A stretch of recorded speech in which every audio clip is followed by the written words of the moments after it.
A True Martial World, Bab 226. Judul, Su Qingyun. Song Zijun tidak tahu apa gerakan membunuh sebenarnya dari Star Picking Hand itu. Banyak pemuda yang hadir juga tidak tahu. Ini membuat Song Zijun merasa gagal.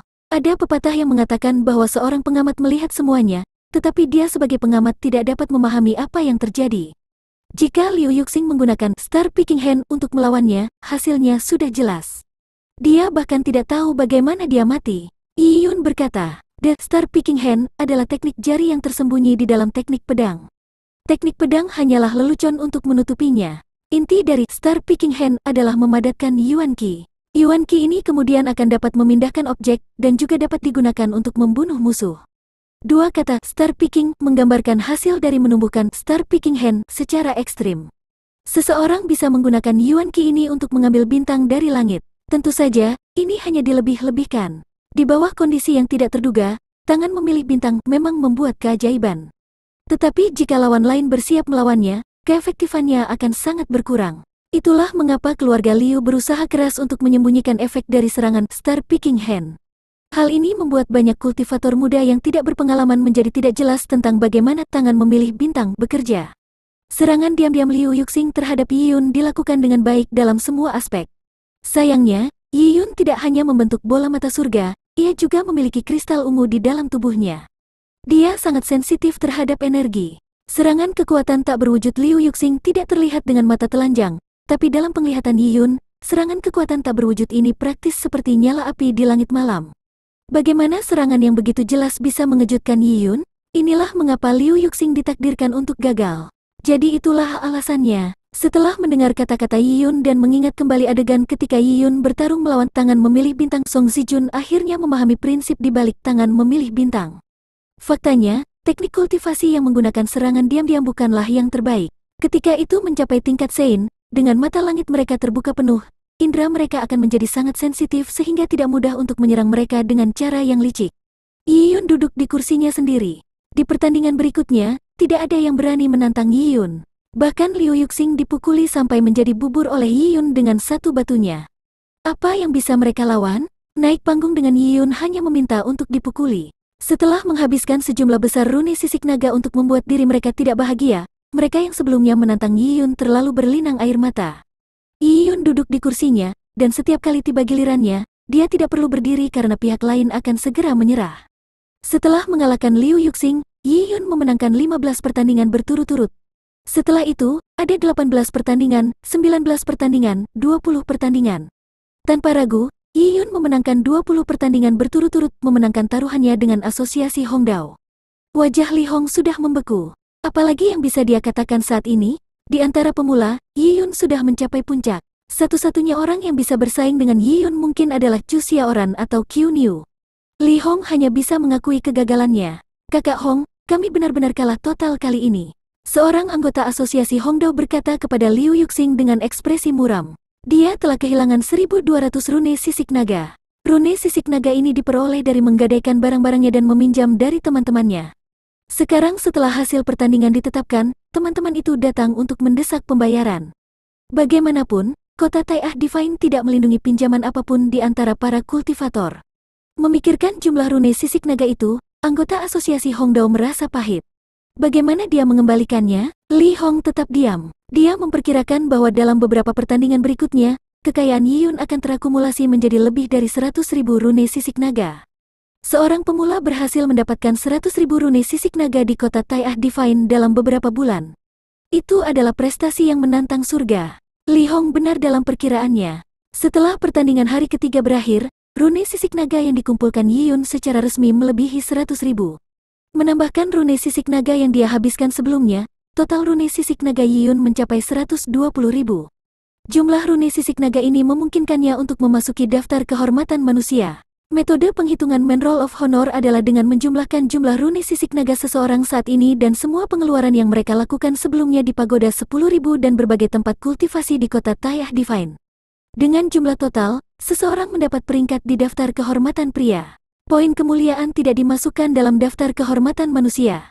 Ini karena daftar kehormatan manusia menilai kemampuan kultivator untuk mendapatkan kekayaan di masa depan. Adapun poin kemuliaan, sebagian besar diberikan kepada kultivator setelah mereka menyelesaikan pencapaian.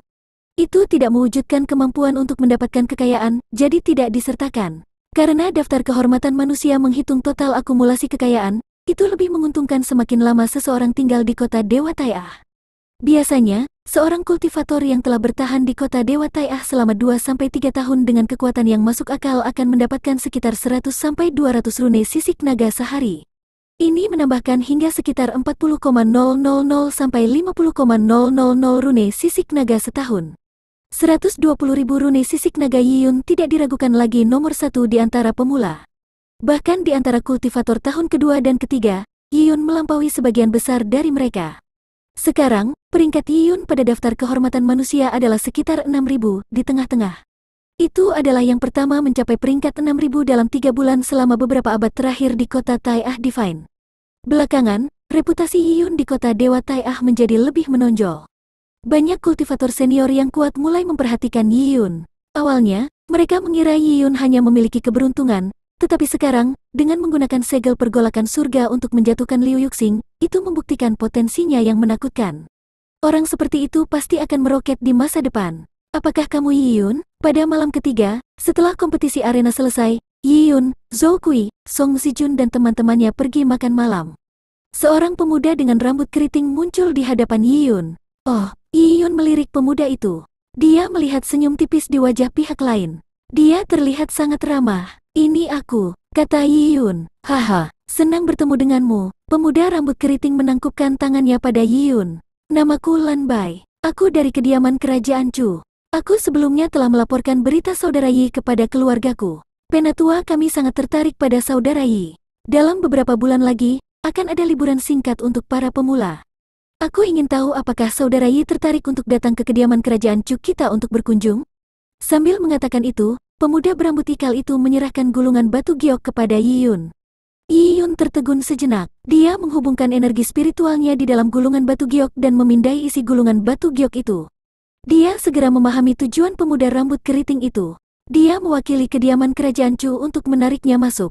Surat itu menjanjikan banyak keuntungan bagi Yiyun. Wilayah kota berukuran sedang di bawah yurisdiksi kediaman kerajaan Chu, sebidang tanah subur yang luas, rumah mewah dan hampir 1.000 pelayan. Setiap tahun, kediaman kerajaan Chu akan memberi Yiyun sejumlah besar obat mujarab, relik, berbagai baju besi, senjata, dan benda-benda magis. Adapun baris terakhir, kediaman kerajaan Chu bahkan berjanji untuk memberikan 7 keindahan yang menakjubkan untuk Yiyun setelah ulang tahun ke-15 sebagai selirnya. Dan syaratnya adalah Yiyun menjadi tamu dari kediaman kerajaan Chu. Yiyun tertegun. Dia telah diikat. Ini benar-benar pertama kalinya dia menemukan hal seperti itu. Meskipun Zhou Kui dan Song Zijun, yang berdiri di samping Yiyun, tidak mengetahui isi dari gulungan batu giok Yiyun, mereka dapat dengan mudah menebak bahwa pihak lain sedang mengikat Yiyun. Hati mereka dipenuhi dengan rasa iri. Inilah perbedaan antara seorang jenius top dan seorang jenius biasa. Yiyun diculik setelah berada di kota Dewa Tai'ah selama 3 bulan.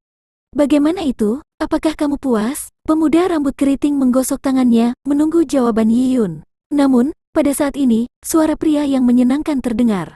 Itu memberi perasaan angin musim semi yang segar. Lan Bai, sudah lama sejak aku tidak melihatmu. Mengapa kamu tidak meningkat sama sekali? Di sini kamu menipu pemula lagi.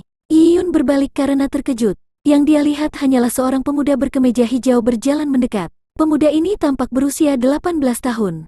Alisnya terlihat tajam, giginya putih dan dia memiliki aura heroik. Melihat pemuda berkemeja hijau, wajah Lan Bai langsung berubah menjadi jelek.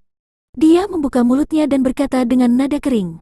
Su Qingyun. Oh, Su Qingyun. Setelah mendengar nama ini, Yiyun sangat terkejut. Keempat di gulungan kehormatan surga, Su Qingyun adalah dia. Yiyun memiliki kesan yang kuat pada Su Qingyu. Dia menduduki peringkat 5 besar di peringkat surga dan bumi.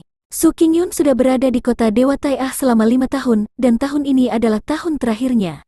Dia adalah seorang kultivator senior sampai ke inti. Song Zijun dan Zhou Kui tercengang. Bagi pemula seperti mereka, perawakan Su Qingyun terlalu tinggi. Mereka tidak punya kesempatan untuk berinteraksi dengannya. Kompetisi peringkat rookie baru-baru ini, yang dipenuhi dengan peristiwa-peristiwa mengejutkan memiliki banyak peristiwa yang menjadi berita utama, menarik banyak orang ke arena untuk melihat siapapun yang berkompetisi. Tetapi bagi mereka yang berada di peringkat 100 teratas dari gulungan kehormatan surga dan bumi, kompetisi seperti itu bukanlah apa-apa. Tidak ada alasan bagi mereka untuk memperhatikan. Ini karena perbedaan antara kekuatan mereka dan para pemula terlalu besar. Pemuda berambut keriting itu tertawa tanpa humor dan tersenyum sambil berkata, "Saudara Su pasti bercanda. Aku tidak menipu pemula manapun." "Ah." Su Qingyun menyapu gulungan batu giok di tangan Yi Yun. Dalam sekejap, dia selesai membaca isi di dalamnya. Dia menggelengkan kepalanya dengan jijik dan berkata, "Ini lagi, memberikan keuntungan sekecil itu untuk menipu pemula agar menandatangani kontrak jiwa dengan kediaman kerajaan Cumu. Kalian benar-benar telah menghitungnya dengan baik." "Oh, kontrak jiwa?" Yi Yun cepat berpikir. Hanya dari namanya, dia bisa menebak dengan kasar apa itu. Tampaknya manfaat yang ditawarkan oleh pemuda berambut keriting itu dengan syarat menandatangani kontrak jiwa. Pemuda berambut keriting ini mungkin tidak menjelaskan kontrak jiwa dengan jelas, tapi Yi Yun lebih baik. Dia dewasa dalam pemikirannya, dan dia memiliki tujuan yang ambisius, sehingga dia tidak mudah tertipu. Pemula lainnya, yang baru berusia 13 atau 14 tahun, akan memiliki daya pengamatan yang buruk. Bersama dengan budak kultivasi S*X yang sangat cantik dan segala macam godaan yang mungkin, bukan tidak mungkin untuk ditipu. Di kota Dewa Tai'ah, selain pertempuran, hal-hal lain juga bisa menjadi hal yang menyeramkan. Yi Yun menggelengkan kepalanya dalam pikirannya. Ketika pemuda berambut keriting itu maju dengan senyum ramah, Yi Yun tidak bisa sepenuhnya mengatakan apa yang pihak lain lakukan. "Lebih baik kamu segera meninggalkan tempat ini, atau yang lain." Sebelum Su Qingyun menyelesaikan kata-katanya, pemuda berambut keriting itu tertawa tanpa humor dan berkata, Saudara Su, kesalahanku. Aku akan menghilang sekarang." Setelah mengatakan ini, pemuda berambut ikal itu membungkuk dan mundur. Yi Yun menatap Su Qingyun dengan heran. Su Qingyun ini tampaknya tidak memiliki sifat seorang ahli. Bab 227. Asosiasi Li Xiao. Bab 227. Asosiasi Li Xiao. "Terima kasih, Saudara Su." Yi Yun menangkupkan tangannya ke arah Su Qingyun. Su Qingyun menggelengkan kepalanya dan berkata, "Ini masalah kecil. Aku hanya tidak tahan melihat kediaman kerajaan Chu melakukan tindakan keji seperti itu." Sikap Su Qingyun yang riang memberi kesan yang menyenangkan bagi Yi Yun. "Apa itu kontrak jiwa?" Yi Yun bertanya. "Yang terbaik adalah berhati-hati terhadap orang lain, jadi mengetahui sedikit informasi tambahan akan selalu lebih baik." Su Qingyun menjelaskan, di beberapa klan keluarga kuno, mereka memiliki banyak jenis kontrak. Setelah kontrak ditandatangani, itu akan menjadi kontrak yang mengikat jiwa. Tidak ada cara untuk menghapusnya. Beberapa kontrak sewenang-wenang bahkan bisa membuat kamu menjadi budak. Kamu akan benar-benar kehilangan keinginan kamu sendiri. Lan Bai, orang yang sebelumnya, ingin kamu menandatangani kontrak yang tidak terlalu buruk. Jika ya, kota Dewa Tai'ah tidak akan duduk diam, tapi setelah kontrak ditandatangani, kamu harus menjadi pelayan di kediaman kerajaan Chu selama beberapa tahun. Ada banyak istilah tidak adil yang tercakup di dalamnya. Kediaman kerajaan Chu telah mengamati potensimu. Manfaat yang mereka tawarkan kepada kamu mungkin terlihat bagus sekarang, tetapi begitu kekuatan kamu mencapai tingkat yang luar biasa, kediaman kerajaan Chu dapat menjebak kamu selama berabad-abad dengan kontrak ini. Mereka akan membuat kamu melakukan banyak hal untuk mereka. Berkat tips Saudara Su, aku telah memperluas wawasanku. Selain Yi Yun, Zhou Kui dan Song Zijun juga merasa mendapat banyak manfaat juga. Mereka harus sangat berhati-hati saat menandatangani kontrak apapun di masa depan, jika tidak, mereka akan menanggung akibatnya. "Adik kecil Yi, aku juga dari Jin Longwei dan aku bisa dianggap sebagai seniormu. Di masa depan, jika kamu memiliki masalah, datang saja cariku. Juga, kakak laki-laki ini ingin memberitahumu, masa depan kamu tidak terbatas. Jangan menjual diri kamu dengan harga murah untuk mendapatkan keuntungan langsung. Jangan sembarangan menandatangani kontrak, terutama dari klan keluarga besar." Di antara pemula, Yi Yun berada di puncak. Ini menyiratkan bahwa dalam 5 tahun ke depan di kota Dewa Tai'ah, Yi Yun kemungkinan akan mencapai 5 besar gulungan surga. Kultivator tipikal di kota Tai'ah Divine, yang mencapai posisi 5 besar gulungan surga, memiliki kemungkinan besar untuk menjadi salah satu penguasa manusia terbaik jika mereka tidak goyah di masa depan.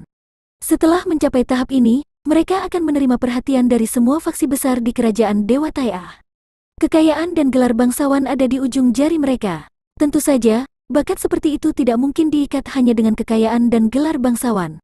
Untuk mengikat mereka, faksi harus menggunakan teknik kultivasi atau harta karun lainnya. Su Qingyun berkata, "Jika kamu ingin bergabung dengan sebuah faksi, kamu dapat mempertimbangkan untuk bergabung dengan sebuah asosiasi. Ada lebih banyak kebebasan dalam hal ini. Kakak laki-laki ini dari asosiasi Lin Xiao. Jika kamu tertarik, aku bisa memperkenalkanmu." Su Qingyun dengan santai mengatakan ini. Tapi di sampingnya, Zhou Kui dan Song Zijun diam-diam terkejut. Asosiasi Lin Xiao, itu adalah asosiasi nomor satu yang sebenarnya di kota Dewa Tai'ah. Kekuatan pengaruhnya bahkan lebih besar dari kekuatan asosiasi Lohuo. Asosiasi Lohuo memiliki banyak orang, tetapi kualitas bakatnya kurang. Itu diduga dibuat oleh Luo Hur dengan iseng. Karena popularitas Luo Hur yang ekstrim, banyak elit muda bergegas bergabung dengan asosiasi tersebut karena namanya. Kemudian, Luo Hur menyerahkan kendali atas asosiasi dan dia mulai meneliti teknik Desolate Heaven sendiri. Asosiasi Lohuo dijalankan oleh personel kunci setelah itu. Adapun elit sejati, kebanyakan dari mereka memilih untuk pergi ke asosiasi Lin Xiao. Ini termasuk Li Xiao dan saudara Qiao pahlawan kembar Tai'ah. Asosiasi Lin Xiao hanya memiliki sedikit orang, karena mereka hanya menerima elit terbaik. Zhou Kui merasa akan sulit bagi Yiyun untuk bergabung dengan asosiasi Lin Xiao dalam posisinya saat ini. Dia masih kekurangan kualifikasi. Oleh karena itu, dia terkejut menemukan Su Qingyun sangat menghargai Yiyun.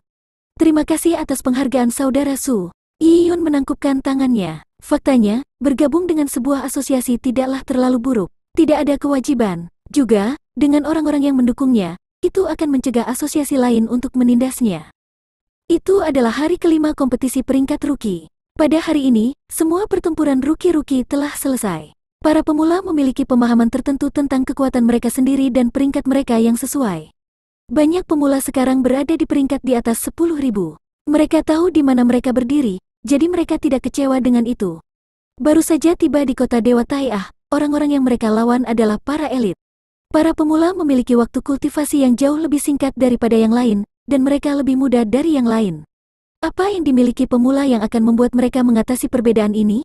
Mereka hanya bisa mengambil langkah demi langkah dengan lambat. Namun, ada beberapa sosok mengerikan di antara para pemula yang memiliki bakat luar biasa. Orang-orang ini tidak akan bergantung pada tempatnya sendiri. Bagi mereka, hari kelima kompetisi rookie adalah saat pertarungan sesungguhnya dimulai. Pada hari ini, mereka dapat menantang kultivator senior yang berperingkat lebih tinggi dari mereka. Mereka yang telah berada di kota Dewa Tai'ah selama 2 hingga 3 tahun adalah target mereka. Bagi pemula, pertandingan ini jauh lebih mengasyikkan daripada pertempuran pemula-pemula. Mereka ingin melihat kekuatan apa yang dimiliki oleh para kultivator senior. Dengan demikian, pertarungan tantangan melawan kultivator senior dimulai. Tingkat pertandingan benar-benar berbeda dari beberapa hari terakhir. Para pemula yang berada di peringkat 100 teratas hingga 20 teratas maju untuk menantang para kultivator senior yang berada di 8.000 teratas, dan bahkan di 6.000 teratas. Pertarungan berlangsung lancar. Namun, meski para ahli di antara para pemula bertarung dengan indah, ada banyak yang kalah. Seperti kata pepatah, jahe paling panas saat sudah tua. Para kultivator senior, terutama yang berperingkat 6.000 teratas hampir tidak pernah kalah saat ditantang. Rookie demi rookie dikalahkan. Sekelompok pemula ini, mereka pikir mereka luar biasa. Mereka baru saja tiba di kota Dewa Tai'ah. Mereka baru berada di sini selama beberapa bulan dan mereka pikir mereka bisa melampaui kita? Sangat naif. Seorang kultivator senior berkata dengan jijik. Para rekrutan yang berkumpul di Tai'ah Divine City setiap tahun akan memiliki ego mereka yang meningkat setelah melakukannya dengan baik di kompetisi peringkat rookie. Mereka ingin bangkit dengan melawan para veteran. Tetapi seringkali, orang-orang ini akan gagal. Sangat sedikit veteran di kota Dewa Tai'ah yang lemah. Ada beberapa yang cukup bagus dalam kelompok pemula ini, seperti bocah bernama Yiyun itu. Dia punya bakat, tapi dia masih terlalu muda. Jika dia berani menantangku, aku akan memberinya pelajaran yang bagus. Seorang kultivator, yang telah menghabiskan 2 tahun dan 3 bulan di kota Tai'ah Divine, menyeka pedang panjangnya dan tersenyum bangga. Posisinya dalam daftar penghargaan Earth berkisar sekitar 4.000. Di antara para kultivator yang telah menghabiskan lebih dari 2 tahun di kota Dewa Tai'ah, dia dianggap salah satu yang lebih baik. Jelas bahwa dia lebih baik dari para pemula. Tapi saat ini, wasit berteriak keras, Divine Wilderness Stage, 3780, Fang Jihai, naik ke atas panggung. Dengan teriakan wasit ini, kultivator yang menyeka pedangnya terkejut. Apa, 3780? Bukankah itu seseorang peringkat sekitar 3700 dalam gulungan bumi? Fang Jihai, nama itu terlintas di benak kultivator penghapus pedang. Dia tahu Fang Jihai. Mereka telah tiba dalam kelompok yang sama dan telah menghabiskan lebih dari 2 tahun di kota Dewa Tai'ah. Namun, kekuatan Fang Jihai lebih tinggi darinya. Di antara tahun ketiga, Fang Jihai dianggap salah satu yang lebih kuat. Nama ini cukup terkenal. Seseorang benar-benar berani menantang Fang Jihai? Seseorang sedang mencari kematian? Pemuda itu, yang sedang menyeka pedangnya, menoleh untuk melihat siapa yang begitu naif hingga mendekati kematian. Pada saat ini, dia melihat seorang gadis dengan gaun angsa kuning muncul di panggung hutan belantara ilahi seperti embusan angin. Penantang, 10.001 Chu Xiaoran. Chu Xiaoran, bukankah dia salah satu dari dua orang terkuat di antara pemula? Mendengar nama Chu Xiaoran, pemuda penyeka pedang itu membeku. Jadi Chu Xiaoran yang menantang Fang Jihai. Tapi jadi bagaimana jika itu adalah Chu Xiaoran? Apakah dia berpikir bahwa para kultivator senior yang telah menghabiskan 2-3 tahun di kota Dewa Tai'ah berada di sini hanya untuk menikmati makanan? Apakah dia berpikir bahwa mereka, sebagai veteran, dapat dengan mudah diinjak? Popularitas Chu Xiaoran tinggi di antara para pemula. Saat dia muncul di atas panggung, arena memanas. Banyak pemula bersorak untuk Chu Xiaoran. Ada beberapa wanita di kota Dewa Tai'ah, jadi wanita relatif lebih disambut. Untuk seseorang dengan perawakan Chu Xiaoran, dan dengan kekuatannya yang besar, cukup jelas mengapa dia populer. Chu Xiaoran pasti akan menang. Gelombang demi gelombang teriakan membuat banyak orang bersemangat dalam kompetisi tingkat tinggi ini. Dan tepat di tengah panggung, seorang pemuda berbaju biru tak tergoyahkan mendengar sorakan ini. Jadi kamu adalah Chu Xiaoran. Lawan Chu Xiaoran adalah Fang Jihai. Dia tampak 15-16 dan dia memegang tombak di tangan. Dia berdiri tegak dan memiliki aura yang mengesankan. Di antara para pemula, kamu memang tidak buruk. Dalam waktu 5 tahun, kamu pasti akan memiliki kesempatan untuk masuk ke 3 teratas gulungan surga dan bumi. Kamu bahkan mungkin menjadi nomor 1. Tapi sekarang, ini masih terlalu dini. Aku akan berusaha sekuat tenaga untuk mengalahkanmu. Fang Jihai mengatakan ini sebelum mencabut tombaknya. Wosh! Gelombang panas meledak seperti tsunami. Nyala api mulai membakar tombak. Itu membuat seseorang sulit untuk mendekatinya. Kontrol api, orang-orang terkejut melihat ini. Bahkan Yiyun menatap dengan penuh perhatian. Di dunia ini, ada berbagai macam teknik kultivasi. Tidaklah mengherankan jika teknik kultivasi dapat menghasilkan nyala api.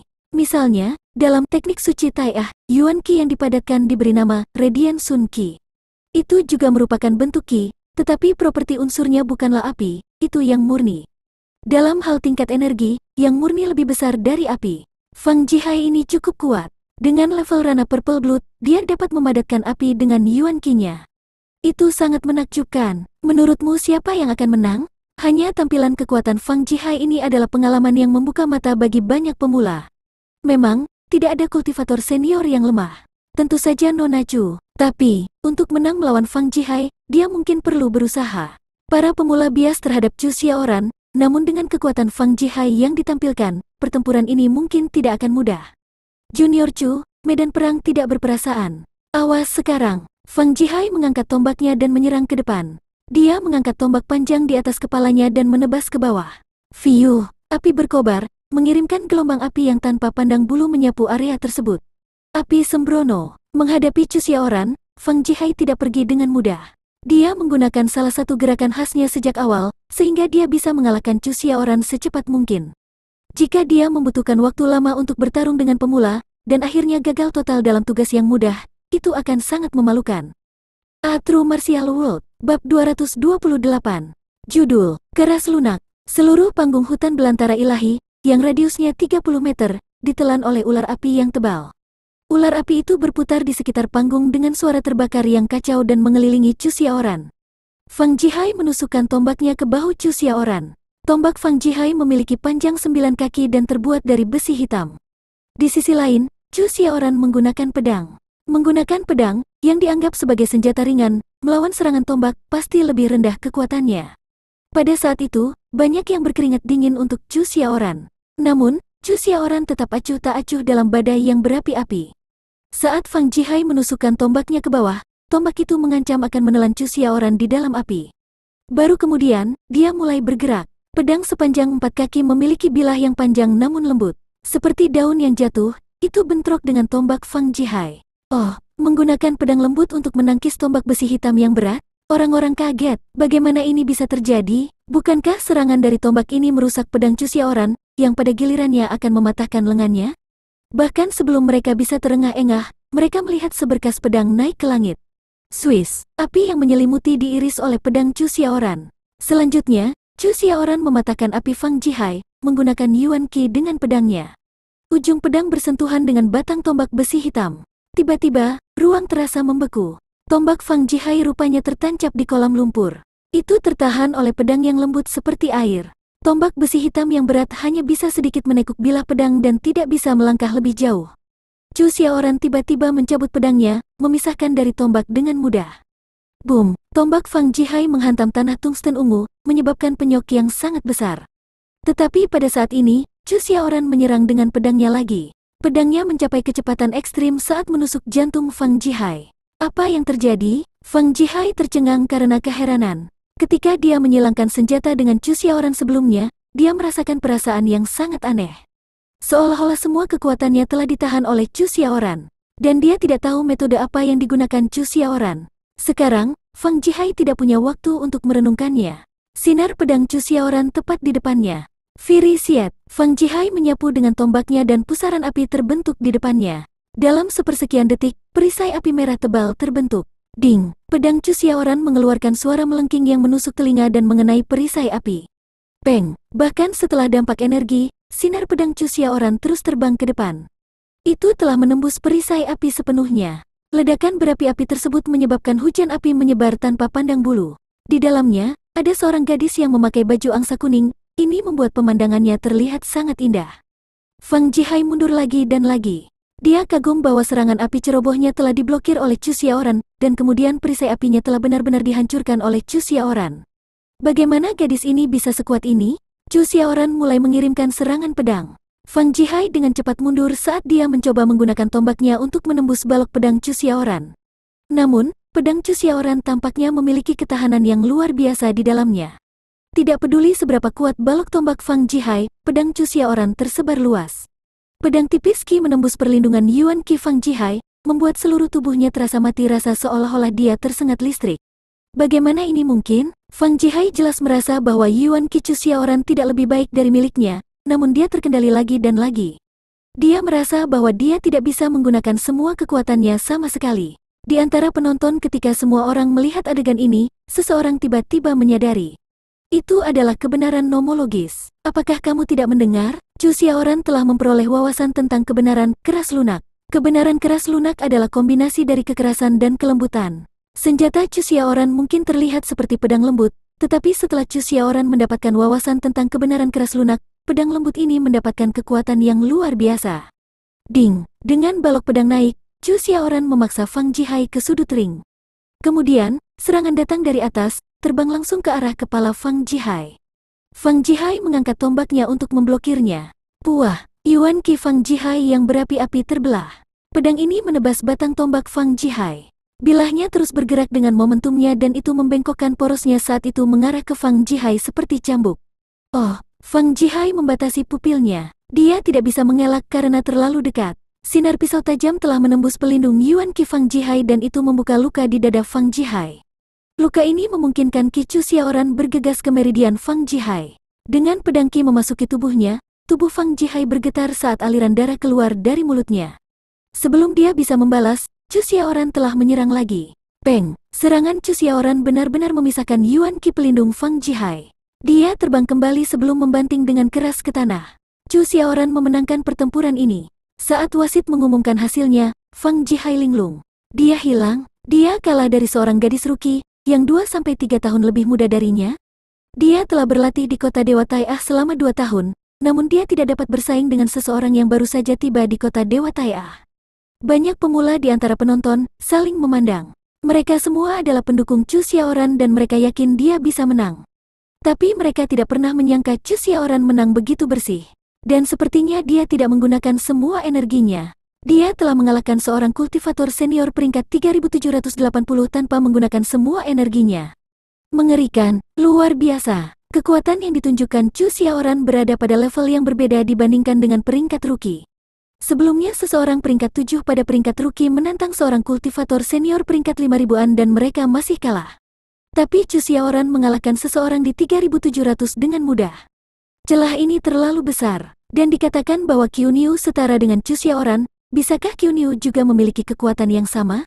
Banyak pemula yang terkejut. Mereka sudah mendengar bahwa ketika mereka melakukan pekerjaan lain-lain, Qiu Niu dan Chu Xiaoran telah memasuki hutan belantara surgawi untuk berburu binatang buas.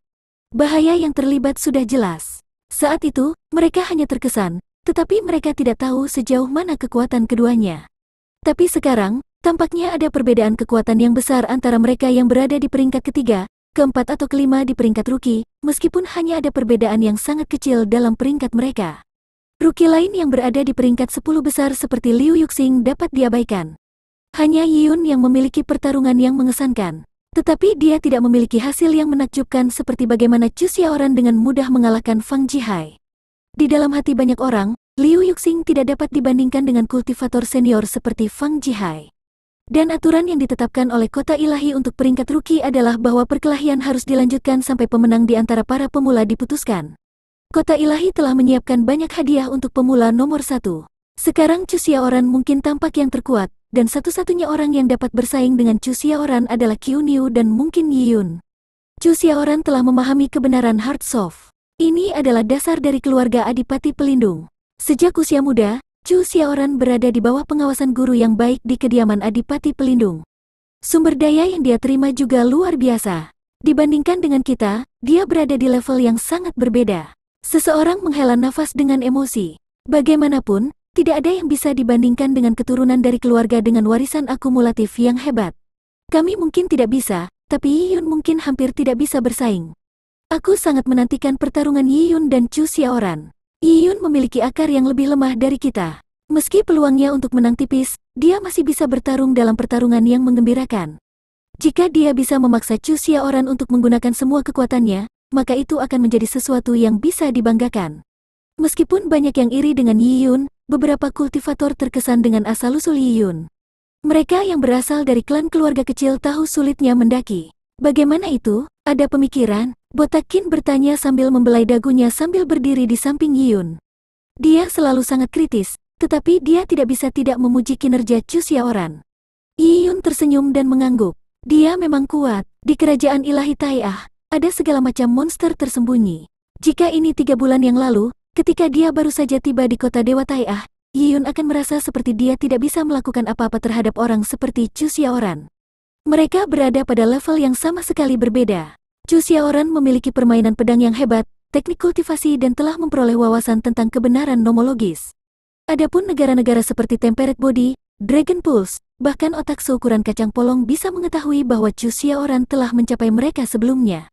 Saat itu, Yiyun dengan hanya tahap kesuksesan besar kehalusan minit tidak akan memiliki keuntungan melawan Chu Xiaoran. Mereka berasal dari alam yang sangat berbeda. Tapi sekarang, semuanya berbeda. Dengan teknik suci Tai'ah itu telah mengisi celah dalam banyak kekurangan Yiyun. Sekarang, Yiyun sangat memahami pentingnya teknik kultivasi dan nomologi. Itu bisa meningkatkan kekuatan seseorang ke tingkat yang sama sekali baru. Tanpa teknik kultivasi yang baik dan tanpa memahami nomologi apapun, sejumlah energi yang diserap tubuhnya tidak akan berguna. Itu seperti sekelompok tentara yang kuat tanpa seorang jenderal yang memerintah mereka. Kekuatan pertempuran akan sangat berkurang. Bab 229. Judul, Kekuatan Surgawi Sejak Lahir. Pertandingan peringkat hari ini ditakdirkan untuk mencapai tingkat yang lebih tinggi. Setelah Chu Xiaoran, 3 pemula ahli, yang berada di peringkat 10 besar, naik ke atas panggung. Mereka menantang kultivator senior yang berperingkat sekitar 5.000. Medan pertempuran menjadi sangat intens. Meskipun para pemula ini tidak bisa dibandingkan dengan Chu Xiaoran, yang telah memperoleh wawasan tentang sedikit kebenaran nomologis, mereka memperoleh sorakan dari kerumunan hanya dari bentrokan Yuan Qi mereka. Sayangnya, 3 pemula ahli gagal mengalahkan kultivator veteran, yang telah berlatih selama 2-3 tahun. Saat pemula lainnya merasa menyesal untuk ketiga orang ini, seekor kuda hitam muncul di atas panggung. Seorang pemula bernama Gumu, yang berada di peringkat 20, menantang seorang kultivator senior yang berada di peringkat 4.900-an. Semua orang awalnya mengira bahwa Gumu akan kalah, tetapi hasilnya mengejutkan semua orang. Gumu benar-benar mengalahkan lawannya, masuk ke 5.000 teratas. Gumu adalah nama yang tidak jelas. Sebagai rookie yang berada di posisi 20 di antara rookie, dia tidak menarik banyak perhatian. Tetapi peringkat rookie diperkirakan berdasarkan kinerja mereka dalam 3 bulan terakhir di kota Tai'ah Divine. Itu tidak bisa secara akurat menentukan kekuatan asli seseorang. Gumu bukanlah siapa-siapa yang berhasil diam-diam naik ke atas 5.000, ini mengejutkan banyak orang. Yang membuat kebanyakan orang terkejut adalah bahwa Gumu tidak berasal dari klan keluarga terkenal. Dalam hal latar belakang keluarga, dia lebih baik dari Yiyun, tapi tidak banyak. Kakek dari pihak ayah adalah seorang ksatria kerajaan, tetapi ketika mencapai generasi ayahnya, itu memburuk. Klan keluarga seperti itu tidak dapat dianggap sebagai klan keluarga, tetapi masih menghasilkan orang aneh seperti Gomu. Gomu pasti mengalami kejadian tak terduga untuk mencapai level seperti itu. Ketika orang memikirkan tentang ini, mereka menghela nafas. Dunia begitu besar dengan jumlah orang yang tidak diketahui di dalamnya. Ada begitu banyak elit, tidak mengherankan bagi mereka bahwa beberapa elit ini mengalami peristiwa yang tidak disengaja. Dalam kelompok pemula ini, pertama adalah Yiyun, lalu Gomu. Ada berbagai macam bakat terpendam. Itu menjadi lebih intens saat pertempuran berlangsung selama hari kelima kompetisi. Pertandingan terakhir mendorong kegembiraan hingga klimaks. Panggung Hutan Belantara Ilahi, 3960, by Mingwu. Melawan, 10.002, Qiu. Setelah pengumuman oleh wasit, semua pendatang baru bersemangat. Qiu akan tampil. Tidak ada orang yang meragukan kekuatan Chu Xiaoran lagi. Adapun Qiu, dia selalu ditempatkan setara dengan Chu Xiaoran. Karena performa Chu Xiaoran yang luar biasa tadi, banyak yang menduga jika Qiu berada di level yang sama dengan Chu Xiaoran. Sekarang, mereka bisa melihatnya sendiri. Hehe, akhirnya giliranku. Di samping Chu Xiaoran, seorang pria tinggi 1,9 meter tiba-tiba berdiri. Sulit dipercaya bahwa dia berumur 13 tahun.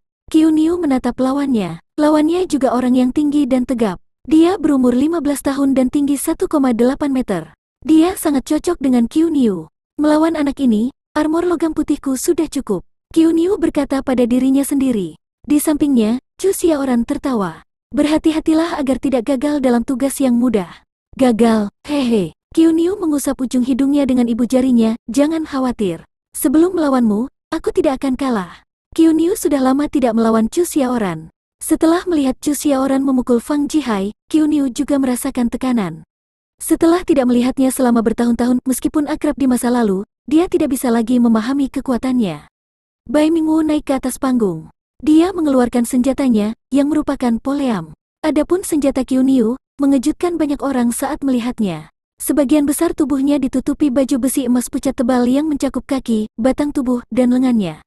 Di tangan kanannya, dia memiliki sarung tangan besar berukuran setengah orang dan setebal pinggang orang dewasa.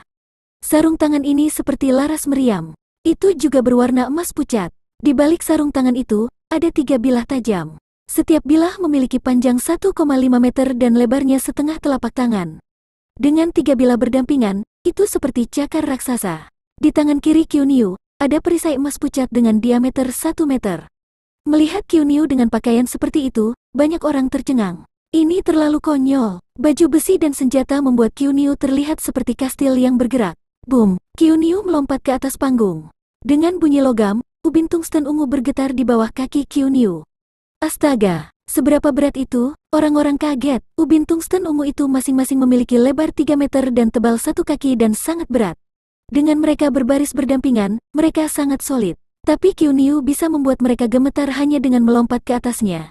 Armor itu, Bai Mingwu melirik Qiu dan mengangkat poleamnya. Bagaimana kamu akan mengikuti kecepatan aku dalam pakaian seperti itu? Qiu menyeringai dan berkata, aku tidak pandai dalam segala hal. Aku hanya memiliki sedikit lebih banyak kekuatan. Hanya dengan memakai ini aku dapat menonjolkan keunggulanku. Bai Mingwu tersenyum dingin. Kalau begitu mari kita coba. Segera setelah pertandingan dimulai, Bai Mingwu menyerang. Dia menggunakan keterampilan gerakannya untuk membentuk serangkaian bayangan. Dia ingin mengalahkan Qiu menggunakan kecepatannya. Dalam pakaian itu, Qiu mungkin memiliki kekuatan fisik yang hebat, tetapi dia lambat. Bai Mingwu bergerak seperti angin, sementara Qiu berdiri tak bergerak. Bai Mingwu tidak meremehkan Qiu. Dengan Chu Xiaoran mengalahkan Fang Jihai, dia memiliki contoh yang sempurna. Dia tidak ingin mengikuti jejak Fang Jihai dengan dikalahkan oleh rookie. Itu akan sangat memalukan. Ding! Sinar poleam terbang ke langit dan mulai bergerak seperti cambuk. Poleam Bai Mingwu telah diresapi dengan banyak Yuan Qi, yang mengubahnya menjadi warna zamrud. Itu adalah sutra hati giok mistik keluarga Bai. Seseorang berteriak. Di kerajaan Dewa Tai'ah, banyak klan keluarga memiliki teknik rahasianya sendiri. Tak satu pun dari teknik rahasia ini yang bisa diremehkan. Sebuah keluarga memiliki warisannya sendiri, yang memungkinkan mereka untuk melatih generasi masa depan mereka. Melalui perkawinan antar dan mendapatkan garis keturunan yang baik, klan keluarga perlahan akan berkembang. Seperangkat teknik kultivasi yang baik adalah landasan klan keluarga. Seorang kultivator dengan teknik kultivasi yang lemah dibandingkan dengan seseorang dengan teknik kultivasi yang kuat akan dihancurkan jika semuanya sama. Sutra hati giok mistik juga merupakan teknik kultivasi dengan reputasi yang baik. Itu tidak lebih lemah dari tangan memilih bintang keluarga Liu. Dan Liu Yuxing yang telah menggunakan Star Picking Hand hanyalah seorang pemula. Bagaimana dia bisa berpengalaman dalam teknik kultivasi dibandingkan dengan kultivator senior seperti Bai Mingwu? Ding! Bai Mingwu seketika muncul di depan Qiu Niu. Dengan poleam terangkat, dia menebas leher Qiu Niu. Sinar lengan tiang pergi dari atas ke bawah. Itu tampak seperti ledakan petir hijau zamrud terbang menuju Qiu Niu. Semua orang menatap lebar. Serangan ini sangat kuat. Menghadapi pukulan mematikan Bai Mingwu, Qiu Niu berteriak dengan keras. Gelombang suara yang kacau itu menyebar ke seluruh panggung seperti guntur menyebar di langit. Dengan seluruh kekuatan tubuhnya beredar, dia mengangkat lengan kirinya. Celang, suara gemuruh yang memekakkan telinga terdengar. Perisai Qiu Niu telah memblokir serangan Bai Mingwu. Dengan ledakan yang memekakkan telinga, sinar hijau zamrud itu meledak. Ubin tungsten ungu di bawah kaki Qiu Niu bergetar. Hantaman dahsyat itu menyebabkan dua kawah terbentuk di tungsten ungu di sekitar kaki Qiu Niu. Tapi Qiu Niu tidak mundur satu langkah pun. Kekuatan ini, melihat Qiu Niu menggunakan perisai di tangan kirinya untuk memblokir serangan Bai Mingwu, semua orang terkejut dan rahang mereka hampir hancur. Bai Mingwu telah menggunakan kedua tangan untuk menggerakkan poleam dan bersama dengan Sutra Hati Giok Mistik, kekuatan pukulan itu bisa dibayangkan. Namun, Qiu Niu berhasil memblokirnya dengan satu tangan kirinya dan dia tidak mundur sekalipun. Kekuatan aneh macam apa ini? Jika itu adalah orang biasa, hanya menggunakan pelindung lengan untuk memblokir poleam yang diresapi dengan Sutra Hati Giok Mistik akan mematahkan tulang di lengannya.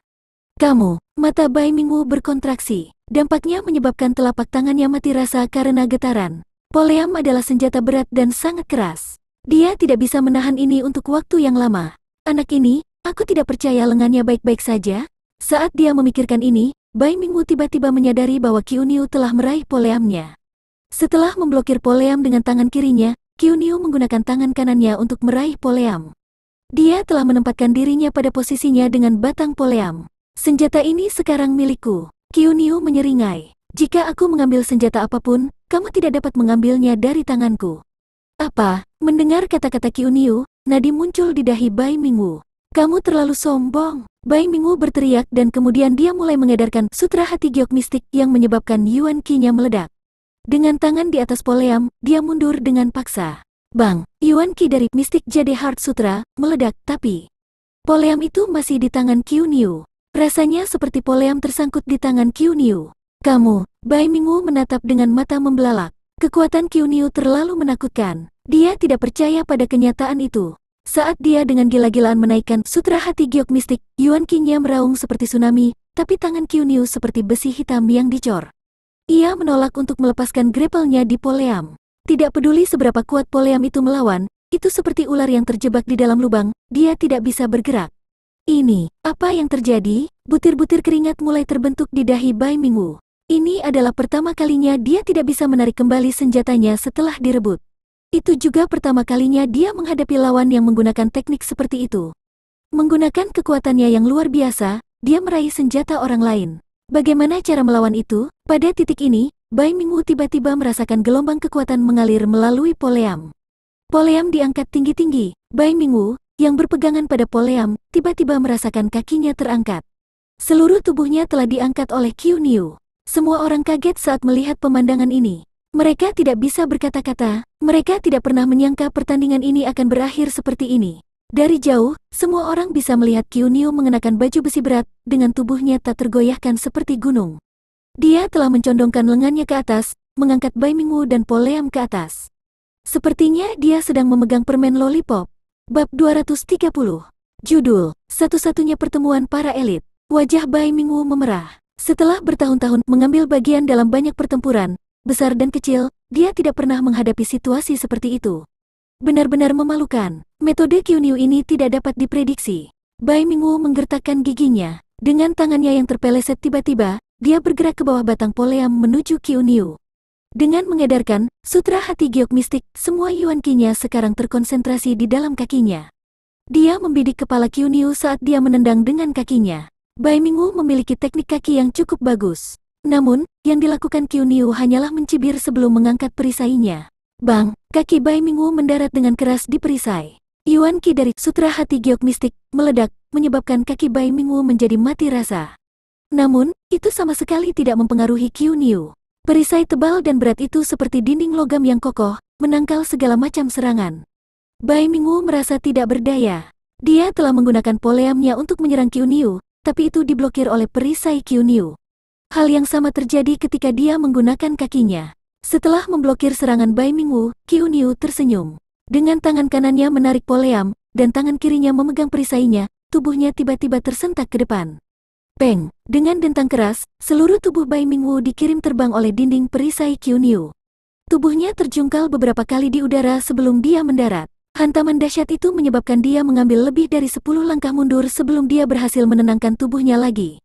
Darah yang mengalir di dalam tubuhnya sekarang dalam kekacauan. Dia menekankan tangannya ke dadanya dan menatap Qiu Niu. Qiu Niu masih berdiri di tempat aslinya.